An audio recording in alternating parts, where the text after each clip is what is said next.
5 seconds.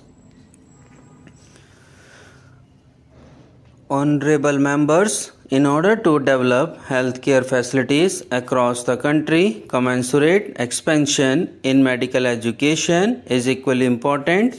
In 2015, there were only 387 medical colleges, but today there are 562 medical colleges in the country. In the last 6 years, there has been an increase of over 50,000 seats at the undergraduate and postgraduate levels in medical education. Under the Pradhan Mantri Swasthya Suraksha Yojana, the government has also sanctioned 22 new AIIMS. The central government has laid the foundation for historic reforms in the field of medical education by establishing the National Medical Commission along with 4 autonomous boards. The decades-old Medical Council of India has been replaced with the National Medical Commission. As a part of these reforms, Atmanirbhar Bharat Abhiyan is not just confined to manufacturing in India, but it is also a campaign aimed at elevating the standard of living of every Indian as well as boosting of self-confidence of the country. Our goal of an Atmanirbhar Bharat will be further strengthened by self-reliance in agriculture. With this idea, the government has over the last 6 years attempted to bring positive transformation in the seed to market system so that Indian agriculture is modernized and also sees growth. In pursuance of these efforts, my government decided to implement the recommendations of the Swaminathan Committee report and increased the MSP to at least 1.5 times of the cost of production. Today, my government is not only purchasing record quantities at the MSP, but is also increasing the number of procurement centers. Widespread improvements are being brought in various sources of irrigation. Following the mantra of per drop more crop, the government is not only completing the pending irrigation projects, but is also delivering modern irrigation techniques to the farmers.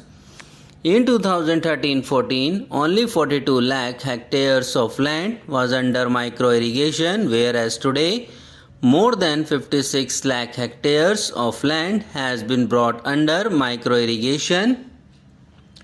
I am happy to say that through their hard work, our farmers are augmenting the efforts of the government. Today, the food grain availability in the country is at a record high from 234 million tons. Food grain production in 2008-9, it increased to 296 million. Honorable member, in the agriculture sector, the need of the hour is to focus our attention on the small and marginal farmers who own only 1 or 2 hectares of land. More than 80% of the farmers in the country, numbering over 10 crore, fall under this category. My government accords priority to these small and marginal farmers too.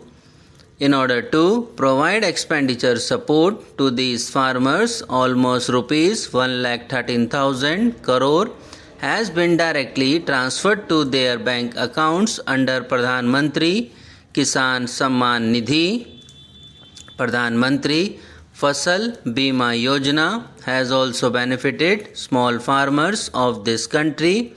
Under this scheme, in the last 5 years, about rupees 90,000 crore has been paid as compensation to the farmers against a premium of rupees 17,000 crore. The mission for setting up 10,000 farmer producer organizations by bringing together small farmers of the country is also an impactful step. This has ensured access of small farmers to better technology, additional credit, post-harvesting processing and marketing facilities, and insurance coverage during natural calamities on the same footing as the rich farmers. This has also provided an alternative to farmers for securing remunerative prices for their produce and generating greater savings. After extensive consultation, the Parliament approved three important farm reforms bills 7 months ago, namely the Farmer Produce Trade and Commerce Bill, the Farmers Agreement on Price Insurance and Farm Services Bill, and the Essential Commodities Bill. The benefits of these three important farm reforms have started reaching more than 10 crore small farmers instantly.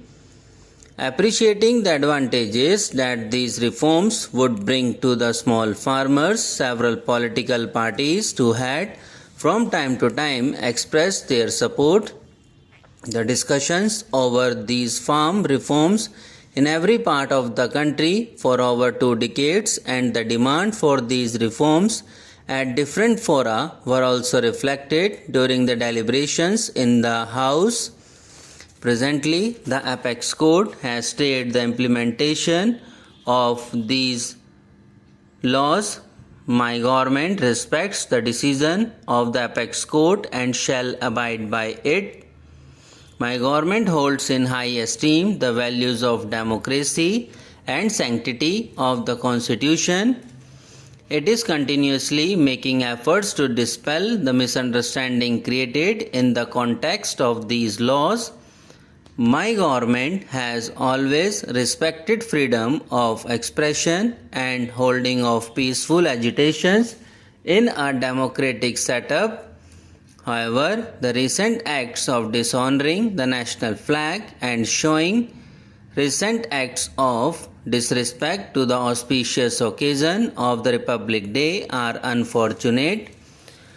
While the Constitution gives us the right to freedom of expression, it is also expected that we abide by the laws and rules with equal sincerity here.